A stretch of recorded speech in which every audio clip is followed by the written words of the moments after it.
Leo Tolstoy ఒక గొప్ప రచయిత. వార్ అండ్ పీస్, అన్నా కరేనినా లాంటి క్లాసిక్స్ రాశాడు. కానీ అతని రచనల్ని లోతుగా చూస్తే ఒక విషయం మాత్రం పూర్తిగా అర్థమవుతుంది. అతను రాసింది జీవితం గురించి కాదు, అతను రాసింది తన గురించే. అతనిలో తీవ్రమైన ఇన్సెక్యూరిటీ ఉండేది. యవ్వనంలో అతను జీవించిన జీవితం తనలో గిల్టుకు కారణమైంది. ఆ సిగ్గు, ఆ గిల్ట్, అవే అతని రచనల్లో పాత్రలుగా ప్రవేశించాయి.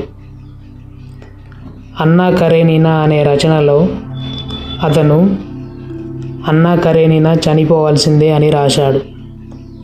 ఎందుకంటే టాల్స్టాయ్ మనసులో పాపం చేస్తే శిక్ష పడాలి అనే మతపరమైన నమ్మకం లోతుగా ఉంది కనుక. ఇక్కడే అసలు నిజం బయటపడుతుంది. రచయిత జీవితాన్ని వర్ణిస్తున్నాడని మనం అనుకుంటాం, కానీ నిజానికి అతను జీవితంతో పాటు తన సొంత భయాలను, తనలో దాగున్న అభద్రతా భావాలను కూడా వర్ణిస్తున్నాడు. నీషే ఒక మాట అన్నాడు, ప్రతి ఫిలాసఫీ ఒక రకమైన ఆత్మకథేనని. లియో టాల్స్టాయ్ పెళ్లికి ముందు తీవ్రమైన కోరికలతో బతికాడు. యవ్వనంలో అతను ఎక్కువగా వేశ్యల దగ్గరకు వెళ్ళేవాడు. తన ఎస్టేట్లో పనిచేసే మహిళలతో సంబంధాలు పెట్టుకున్నాడు.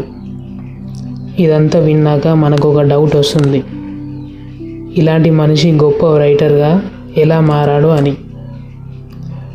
అలాగే అతని రచనల్లో శృంగారం గురించి ఏం చెప్పుంటాడు అని. కానీ ఇక్కడ విచిత్రం ఏంటంటే అతను 13 మంది పిల్లలకు తండ్రి అయ్యాడు. అయినా చివర్లో అతనిలో ఒక పెద్ద మార్పు వచ్చింది. ఇకపై స్త్రీ పురుష సంబంధాల పట్ల తన పూర్తి దృక్పథాన్నే మార్చేసుకున్నాడు.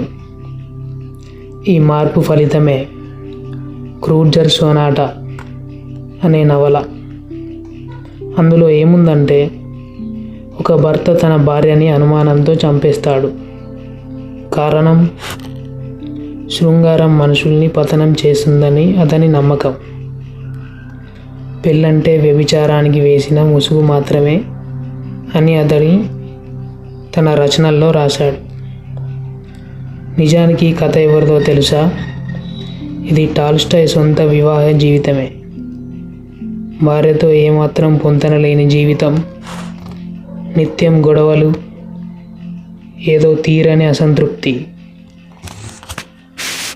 కానీ అతను మాత్రం తన సొంత వైఫల్యాన్ని అతను సమాజం చేసిన తప్పు అని అన్నాడు. తనలో ఉన్న ఇన్సెక్యూరిటీస్ని అతడు తన ఫిలాసఫీగా మార్చేశాడు.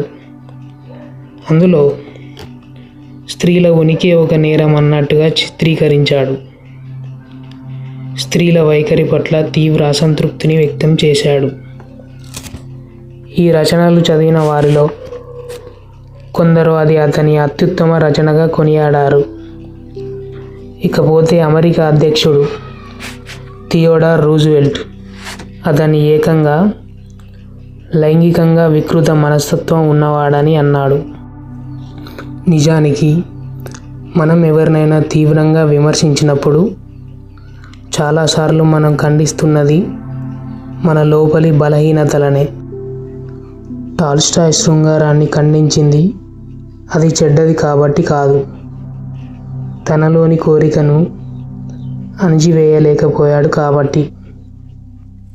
మీరెప్పుడైనా ఇంకొకరిని తీవ్రంగా జడ్జ్ చేశారా? అప్పుడు నువ్వు నిజంగా దేన్ని ఖండించావు? వాళ్ళనా, లేక నీలోనే దాక్కున్న నీ సొంత భయాన్నా? మన అభిప్రాయాలు ప్రపంచం గురించి కాదు, మన భయాల గురించి. చీకటికి భయపడేవాడు ప్రపంచం ప్రమాదకరమని నమ్ముతాడు. మోసపోయినవాడు మనుషుల్ని నమ్మడం కష్టం అంటాడు. ఇలా ప్రతి మనిషి తన సొంత గాయాలతోనే ప్రపంచాన్ని కొలుస్తాడు. అందుకే ఏ ఇద్దరు ఒకే సంఘటనను చూసినా 2 వేరు నిజాలను చెబుతారు. నీ కళ్ళజోడు రంగు ఏదైతే ప్రపంచం కూడా అదే రంగులో కనిపిస్తుంది.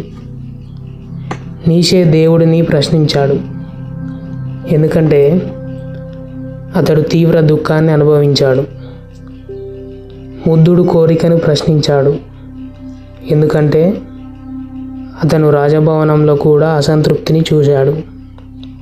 సోక్రటీస్ ప్రశ్నలు అడిగాడు, ఎందుకంటే సమాధానాల కంటే అజ్ఞానం పెద్దదని గ్రహించాడు. ఫిలాసఫీ అంటే ప్రపంచాన్ని మార్చడం కాదు, మన కళ్ళలో ఉన్న అద్దాన్ని మనకు నగ్నంగా చూపించడమే. మనిషి నిజాన్ని వెతకడు, తనకు నచ్చిన నిజాన్ని వెతుకుతాడు. చాలాసార్లు మన నమ్మకాలు కూడా నిజాల కంటే ఓదార్పులు ఎక్కువగా ఉంటాయి. ప్రతి తత్వవేత్త ఒక అద్దం, కానీ ఆ అద్దంలో అతని వెనుక ఉండే ప్రపంచంతో పాటు అతని ముఖం కూడా కనిపిస్తుంది. నిజానికి ప్రతి గొప్ప పుస్తకం 2 కథలు చెప్తుంది, ఒకటి ప్రపంచం గురించి, మరొకటి రచయిత గురించి. మరి నువ్వు చెప్పే కథలు అవి నిజంగా ప్రపంచం గురించా, లేదా ప్రపంచం ఇలాగే ఉండాలనే నీలోని ఇన్సెక్యూరిటీ గురించా? టాల్స్టాయ్ తన చివరి రోజుల్లో తన సంపదను, తన కుటుంబాన్ని వదిలేసి ఇంటి నుంచి పారిపోయి ఒక చిన్న రైల్వే స్టేషన్లో ఒంటరిగా చనిపోయాడు. అపరాధ భావంతో బతికిన టాల్స్టాయ్ అపరాధ భావంతోనే చనిపోయాడు.